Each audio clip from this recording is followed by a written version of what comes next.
Before we get started, we'd like to thank our sponsors and broker and posh virtual receptionists. I really think it's important for people to feel that they belong at institutions like ours. People from every background belong at institutions like Harvard, institutions like Yale, and we really want them to feel empowered with information to apply if they think this is a place that they want to be. And it can make a big difference to meet someone, whether it's over Zoom or in person, or even them listening to a podcast, to encourage them to put their hat in the ring. I think both of our institutions have a lot of really, really amazing students who might not have even considered Yale or Harvard when they were at the early applicant stage. Welcome to the award-winning podcast, Lawyer to Lawyer, with J. Craig Williams, bringing you the latest legal news and observations with the leading experts in the legal profession. You're listening to Legal Talk Network. Welcome to Lawyer on the Legal Talk Network. I'm Craig Williams, coming to you from Southern California. I write a legal blog named May It Please the Court. Have two books out titled How to Get Sued and The Sled. Today, we're releasing something a little bit different on Lawyer to Lawyer. While we will continue our regular practice of providing high-quality commentary on the biggest subjects in the law today, every other episode for the next few months will be running a series we call The Life of a Lawyer, start to finish. This series will explore the experience of becoming and being an attorney, from applying to law schools through retirement and pretty much everything in between. We're excited to use the series to offer some great advice for lawyers at all stages of their careers. So let's get to it. In our first episode of this new series, we'll start logically enough with how to get into law school. We'll specifically cover the admissions process, standing out in the crowd, and preparing for your first year. And to do that, we're joined by Miriam Ingber. She is the Dean of Admissions and Financial Aid at Yale Law School, and Kristi Jobson. She is also a Dean of Admissions, but she's also the Chief Admissions Officer at Harvard Law School. Miriam and Kristi also host the highly acclaimed and highly recommended Navigating Law School Admissions podcast, where they share candid, accurate, and straightforward advice about law school admissions. Welcome to our show, Miriam and Kristi. Thanks for having us. Yeah, we're both so excited to be here. Well, I'm really excited to be here, and I've listened to a number of your podcasts, and I'm going to play a game like you do in the beginning of your podcasts with you. Kind of warned you a little bit ahead of time, but here it is. From the U.S. News and World Report, difficulty of 2022 law admissions cycle. They said last year a certain number of people applied to law school for the 2021 enrollment year, which was 13% higher than the year before. How many people do you think that is? How many applicants overall for law school in 2021? I'm going to let Kristi go first Sure. to kind of anchor me, and I still think she's going to win. I'm going to guess 67,000. Ooh, we should play a game like, The Price is Right, and like who gets it closest? Miriam. Who gets the closest? Yeah, I'm going to go higher. I'm actually going to go way higher. I'm going to go 93,000. Well, according to U.S. News and World Report, it was 71,000. So I knew she'd beat me. Right, The price is right. Here's the second question. According to the American Bar Association, in the last 22 years, the peak was 100,000 applicants. When did that happen? What year? So since 2000, I'm going to say 2010. Kristi? My guess is 2011. It's 2004. Whoa! See, were we before our close? time. Yeah, way before. We were babies then. 2004. Mm-hmm. Now, the lowest in the last 22 years was 55,000 applicants. And what year did that happen? I've got this one, 2015. I'm going 2000 and... Yeah, I'll go 2014. Kristi goes 2 for 2. She nailed it. Because I know. She's so good at games. See, now I just want to say, I applied to law school in 2001. I graduated in 2004. I wanted to give myself props for getting in a competitive year, and I can't even do that. Well, it was a competitive year, 2004, 100,000 people. Wow. It's a lot. That's a Miriam, lot of I essays. thought you were going to call a friend. I know. I did say beforehand, the person who would be best at this game is my assistant dean, Craig Janacek. So shout out to Craig. He would know all this off the top of his head. Well, let's start at the beginning in this interview. How'd the two of you meet? How'd you get into podcasting?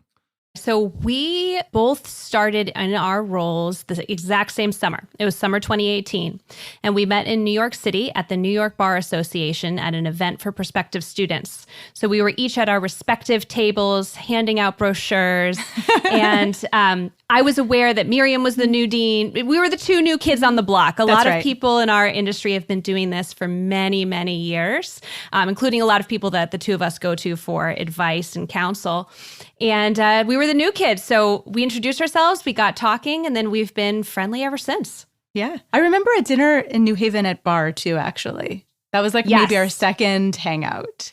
That's right. So we went to, a couple of folks on my team went to New Haven for a software training for a software group that's based in New Haven.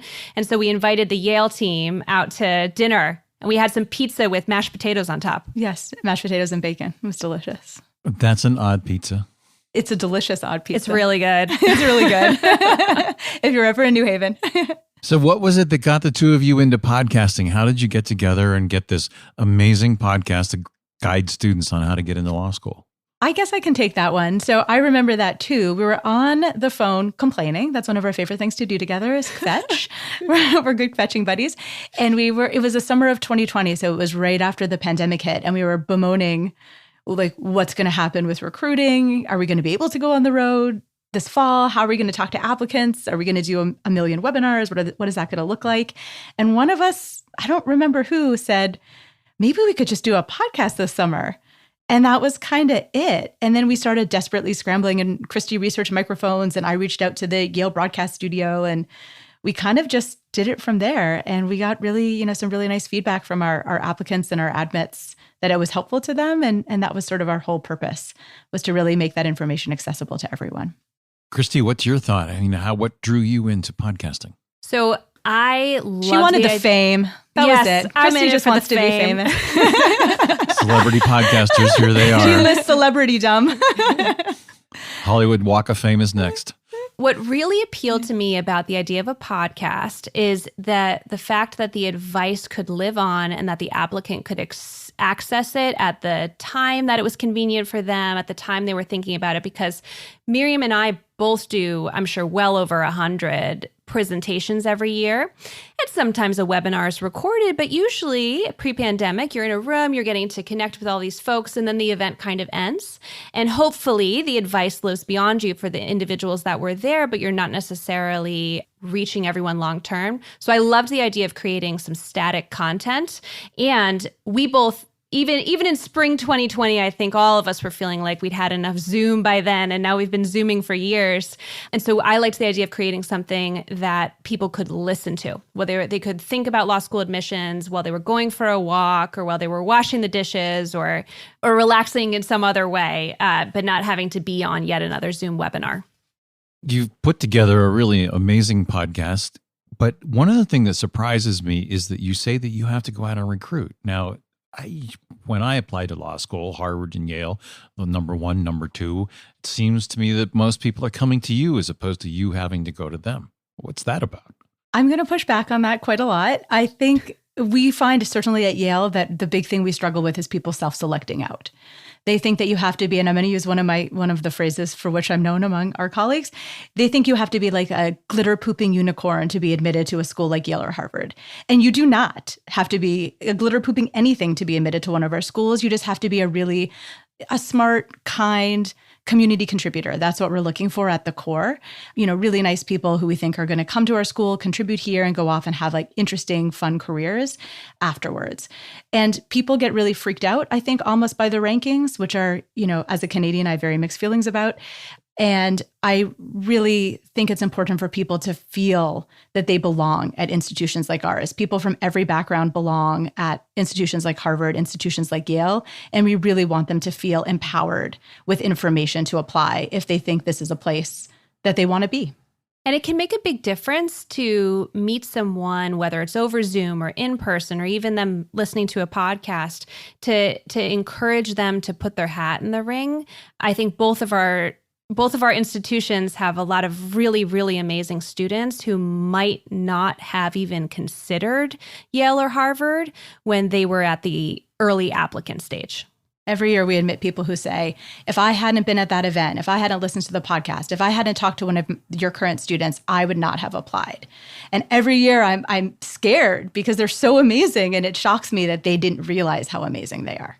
One of the podcasts that I listened to, I think it was you, Miriam, that said that contribution to the profession is one of the considerations that you make in admitting a student, what you anticipate that student's contribution to potentially be. How does that fit into the overall analysis that you make? I mean, it's not just grades and LSAT scores. Correct. No, it is definitely not just grades and LSAT scores. My colleague Craig, who I've mentioned, said if that was the case, we would all be out of a job and they would replace us all with computers. Yeah, I mean, that's complicated. I always say to applicants that it's really good to show, not tell. So the best way to see future contribution is to look at what people have done so far. Were they involved in their college community, their home community? Were they contributing to their family? So a lot of students who are low income, they're really working to support their own family and themselves through college. And that's something that I think both of us find really impressive. What kind of work have they been doing since they graduated? How do they think about it and talk about it in their application? How do they explain to us what their plans are for law school and for afterwards? And I also just want to shout out that there's lots of ways to contribute with a law degree. I have people from my class who founded nonprofits, who are journalists, who are doing all sorts of things where their law degree really helps them. But we're not just looking for people who are going to be traditional lawyers. Lots of people are traditional lawyers, and that's amazing too, but it's not the only way to contribute to the world with a law degree.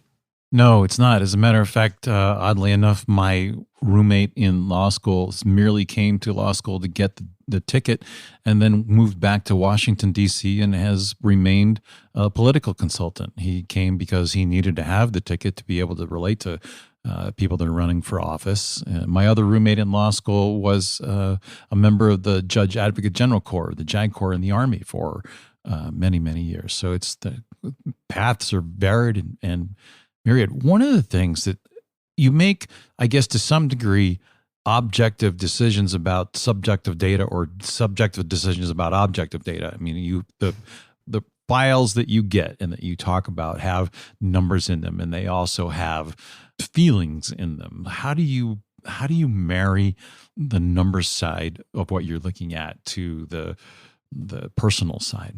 Kristi? It starts by really grounding yourself in what you're looking for and what your goals are in not only reading the file, but crafting a class overall. So the numbers are helpful to admissions officers in thinking about a candidate's academic potential, but they certainly don't tell the full story. And I think anyone on either of our admissions teams or most any admissions office in the country would tell you that there's a lot of high GPAs out there that look amazing on the cover sheet maybe. And then as you start digging into the coursework, it all starts to look a little less impressive. Conversely, there's individuals who attend institutions, the military academies come to mind, Craig, but many others, or who are majoring in subjects that are known for really, really strict curves, who might have a lower cumulative GPA in terms of an LSAC calculation or sort of where they would fall on a U.S. News quartile. But the body of their coursework is so impressive that their academic potential is really clear. You mean those physics and organic chemistry classes I took mattered? Yeah, absolutely, sir. We validate that for you. Absolutely. Oh, at the and time. again, this is what also plays into the idea of crafting a class, thinking about contribution to the profession. It's really important that the profession has individuals with a science background. So when I was clerking in the District of Massachusetts, we have a ton of science-based cases just because there's a lot of biotech companies in Massachusetts. My co-clerk was a chemistry major in undergrad, and boy, was that helpful when some of those patent cases came in and the like. Well, you can't get admitted to the patent office without having a scientific or engineering style background. Yes, and Miriam is a fellow Yes, scientist. Yes, biochemistry, my major. So you're thinking about the individual, you're thinking about the academic potential when you're seeing all those rigorous STEM courses. You're also thinking, where does this fit in with the class that I'm crafting, and how might this person use their academic background in their career moving forward? So kind of all goes into the mix, in other words. Miriam, how much does the class you're crafting play into this? I mean, you have, the standard bell curve. You've always got your outliers on the outside and the standards in the middle. But how do you fit people into a class? Does the whether a person gets in or not get in matter in sense of where they fit into a class?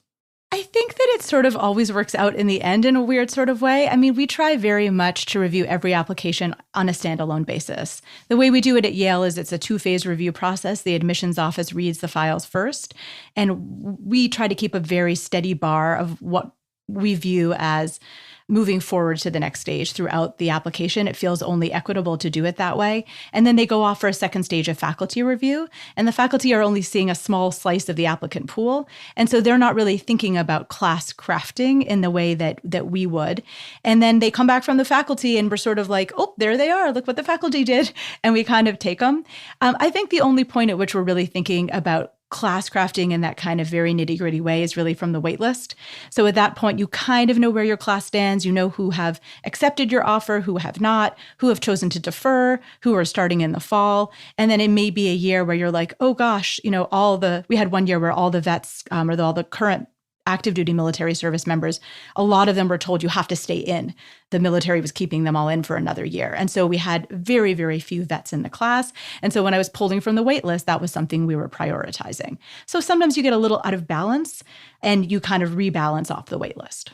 And there's certainly some voices and backgrounds that you just don't see that often. So, individuals who grew up in foster care, that is a really important voice to have in a legal community and in the profession. That's not something I at least see very often in my applicant pool. So you think about that crafting of the class and sort of not just in that individual class that's matriculating that fall, but ensuring that there's a whole variety of perspectives represented in the school. And I'll just throw out too, one thing that made me think of was people who are system impacted or formerly incarcerated. That again is a very unusual applicant profile for us and something that I and my team and Yale are very, very mindful of. That's such an incredibly important voice to have within the legal profession because Absolutely. of the deep impact that the legal system has had on them. And so we've had some very prominent alums who are themselves system impacted. We have a current student who's system impacted. And that voice, even if it's a singular voice in a single class, it can have an oversized impact on the way people think about it.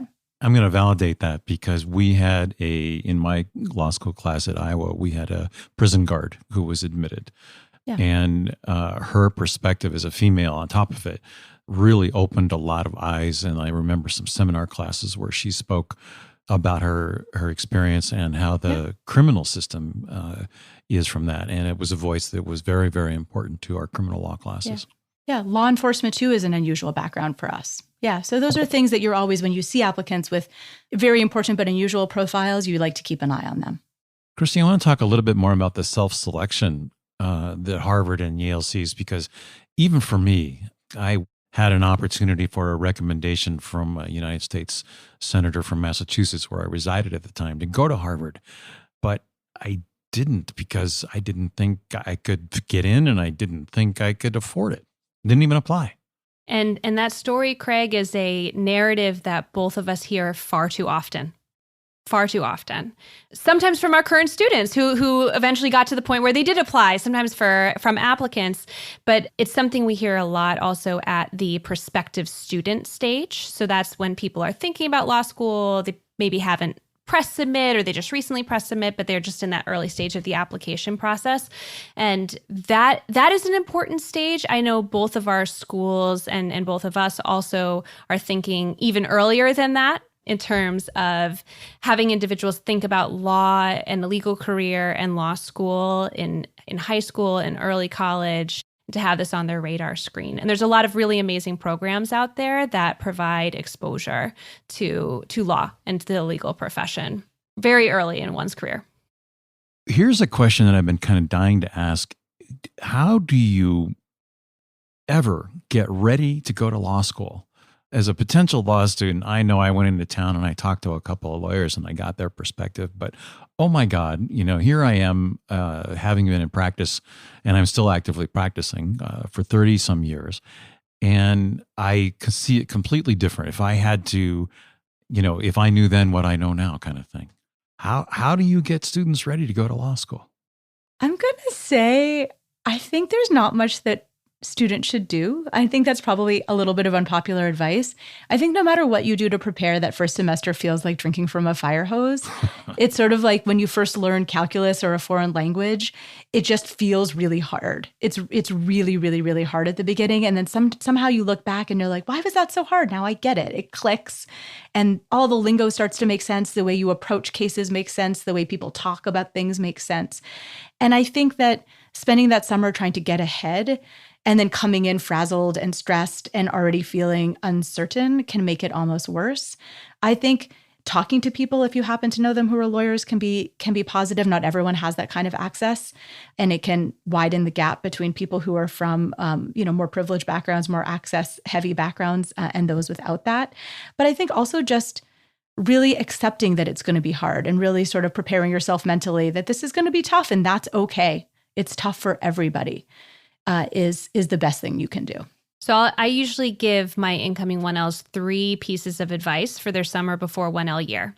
So number 1, drink lots of pina coladas. Oh, no. Number 1, I do think it's helpful to just get a lot of personal admin out of the way that summer before, go to the dentist, go to the eye doctor, a couple of those things so that when you're in that 1L fall, you can kind of just focus and you don't run out of contacts right before Thanksgiving break and the like. So I usually give that piece of advice. The second piece of advice I give is to spend lots of time with your friends and your family. Just really enjoy that time and stay rooted in those relationships. And then the third piece of advice I give, and it's going to sound a little corny, Craig, but I advise them to take a Post-it note or a piece of paper or a journal and write down for themselves why they are going to law school, and then put it somewhere in their new apartment in Cambridge, Massachusetts or Somerville, Massachusetts, and have it there so that's a little bit of a North Star.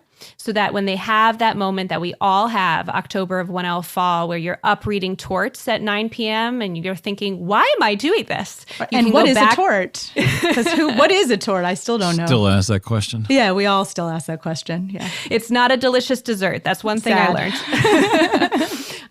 But that when you have that moment, you can bring yourself back to what drew you to law school in the first place. And I think if you do those 3 things during your summer, you're in great shape. And the other thing I think I love the Post-it note idea, it is a little cheesy, but I love it anyways, is that I think it's very easy when you're a law student to get sucked into other people's dreams. That's what I find with my students. They're all so ambitious and so smart and so amazing. And then they see all these other amazing people with their amazing dreams and goals, and they start to get distracted by them. And I always say to them, but why did you want to be here?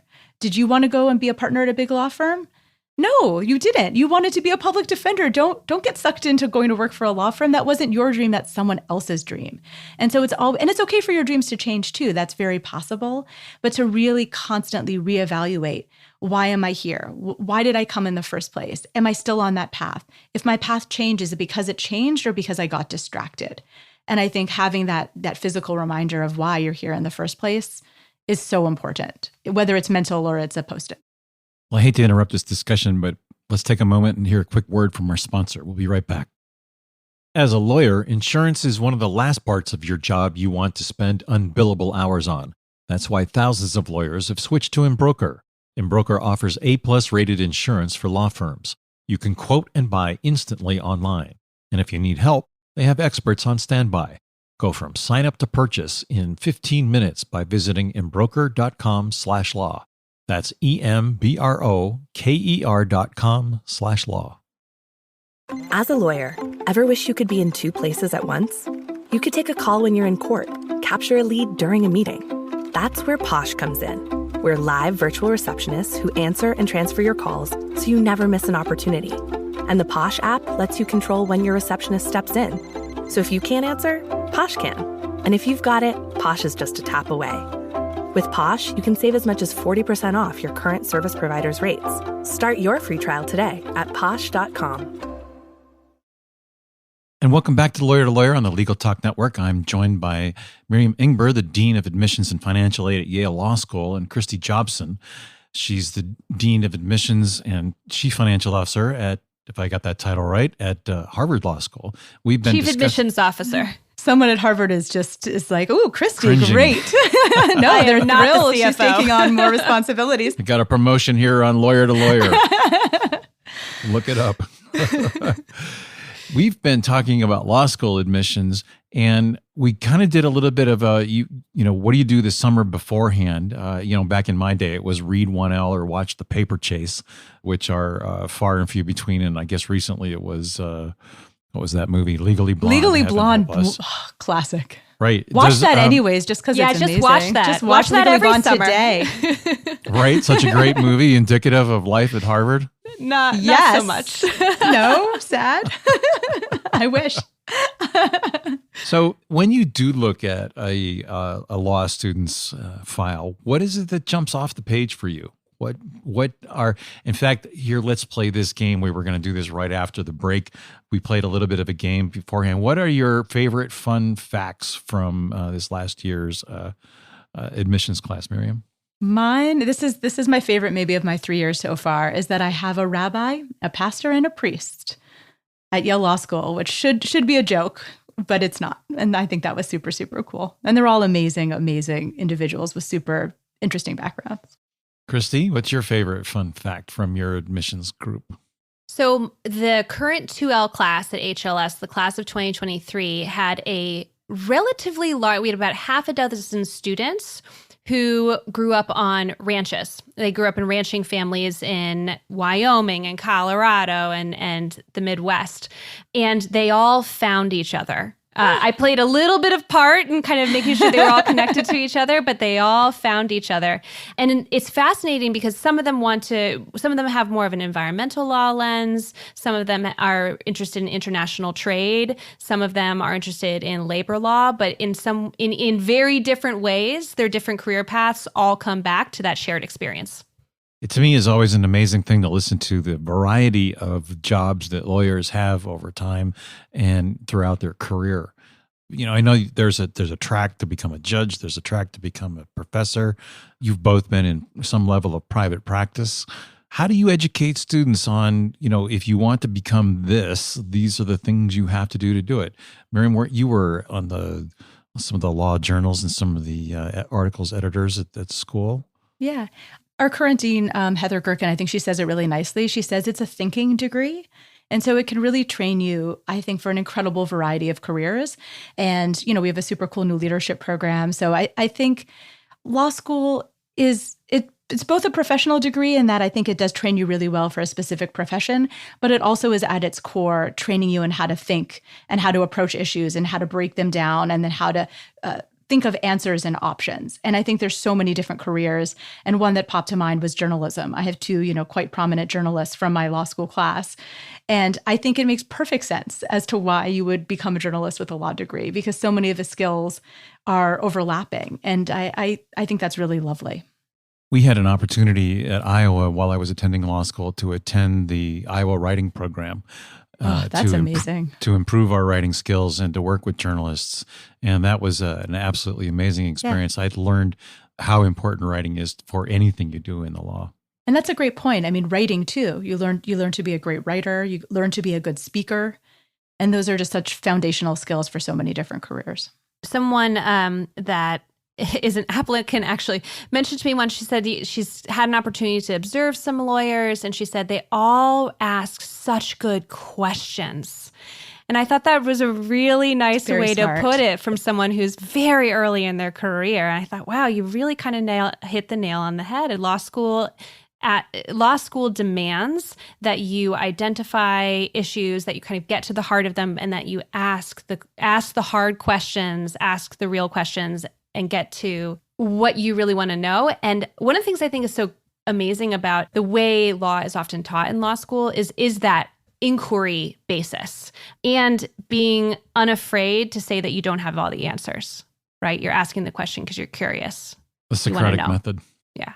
So let's talk on the opposite side of the scale. What are some red flags that you've seen in files that essentially are like, you've got to be kidding me. No, you're not coming to this school.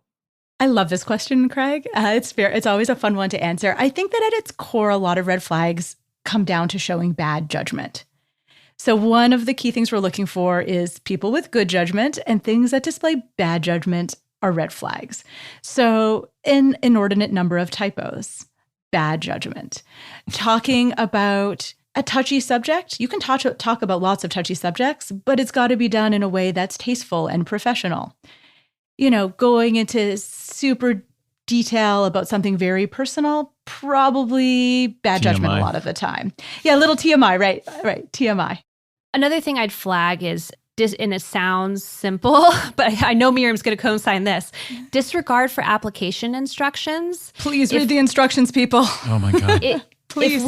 If we are asking for a personal statement that's 2 pages double spaced with standard margins and 11-point font, it's not, this is what we're asking for. And so I read a personal statement earlier today that was 1 page single spaced. Now it sounds like a really small, it sounds like a really small thing. Obviously it's the same words. I could get the message, but it showed me that the candidate had either not bothered to read the instructions or had, even worse, disregarded them. Yeah. And none of these things are disqualifying. Yes, that's right. And none of these things are disqualifying, to be clear. We'll always, a typo or two is okay. Sometimes people miss an instruction, but they accumulate and they're not a good look. It's always better to be careful and thoughtful. So let's talk about recommendations that you get. This kind of a last subject before we wrap up, because we've been going for a while. This has been a fantastic discussion. I cannot recommend your podcast enough. It's been fun to listen to. When you talk about essays, what do you want to hear? What strikes a chord with you? Is it I struggled and life was tough for me and I made it and succeeded? Or this life came to me on a silver spoon and look what I did with it. I volunteered all of my time and done good things in the world.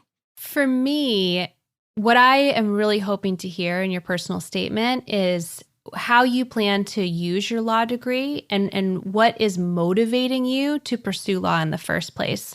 And as Miriam said so well earlier, I think it's most effectively done in a show not tell manner rather than I want to go to law school because. Just to be clear, that's also fine too, if that's what feels right for you. But it's even more effective to help us understand where you've been, where you are, and so we can better understand where you are going. I totally agree with that, Kristi. And I often say that it's nice to have some movement through the essay. So rather than focus in on a single, road to Damascus moment, the light bulb moment when I knew I wanted to be a lawyer, which I think is for most people not really the way real life works.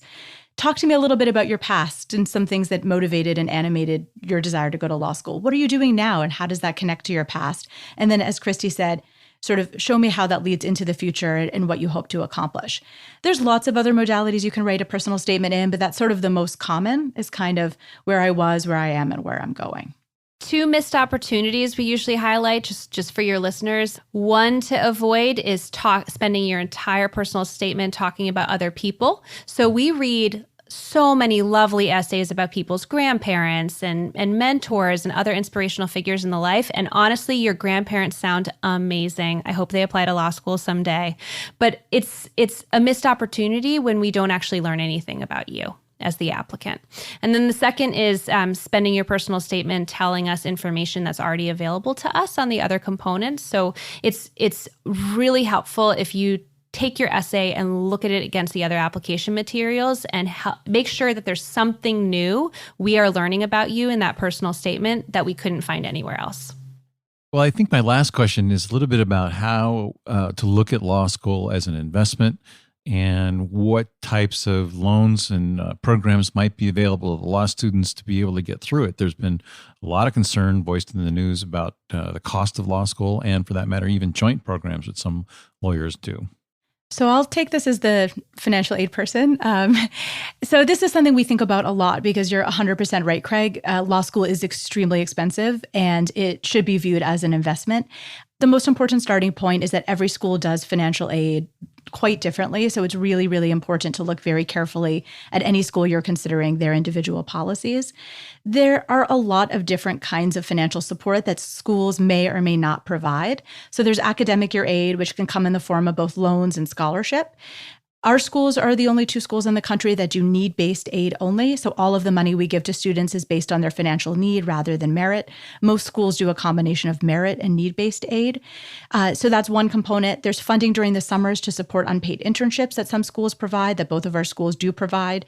We have a safety net fund that other schools might have as well, which is to support unanticipated financial emergencies, which can be really, really helpful for lower income students who don't have family support to fall back on.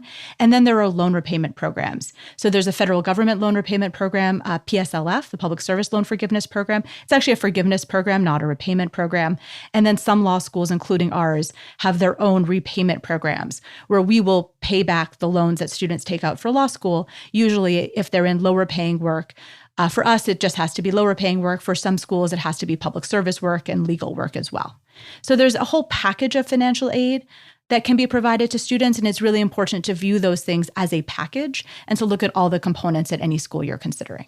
Kristi, everything she said, right?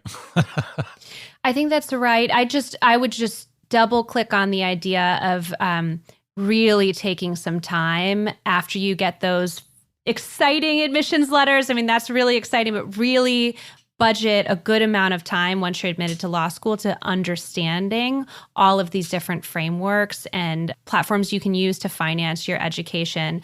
Because one thing I think we both see is sometimes applicants get swept away in the excitement of getting admitted to law school and scramble at the end to put together the financing for it.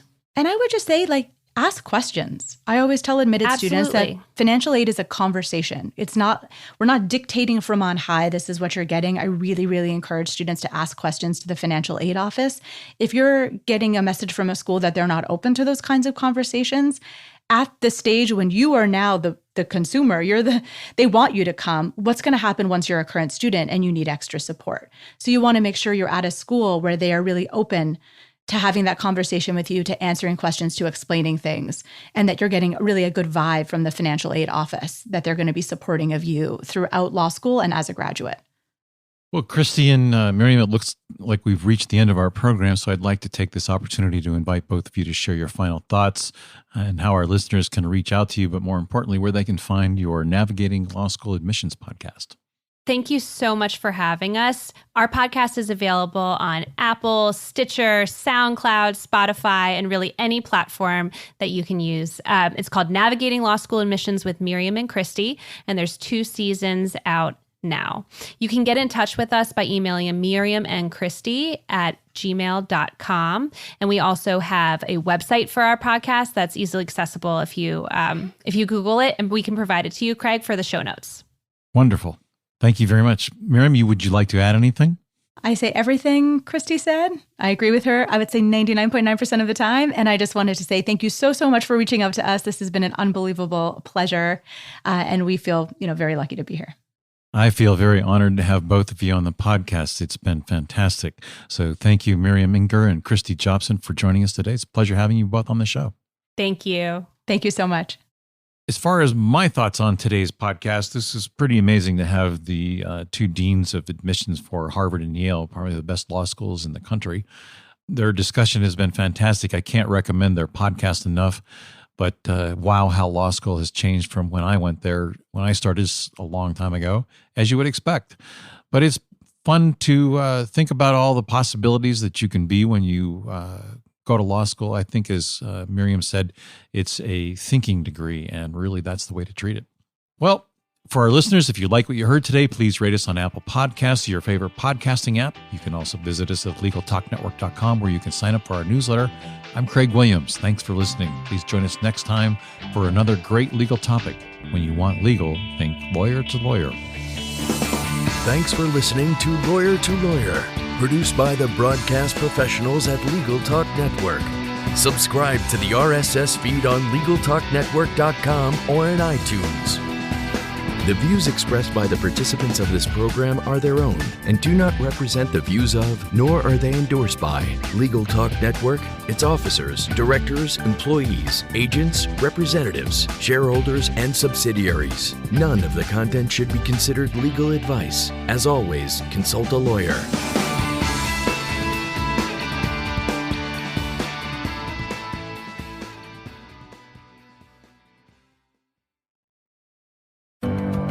Workers' Comp Matters is a podcast dedicated to exploring the laws, the landmark cases, and the true stories that define our workers' compensation system. I'm Judd Pierce, and together with Alan Pierce, we host a different guest each month as we bring to life this diverse area of the law.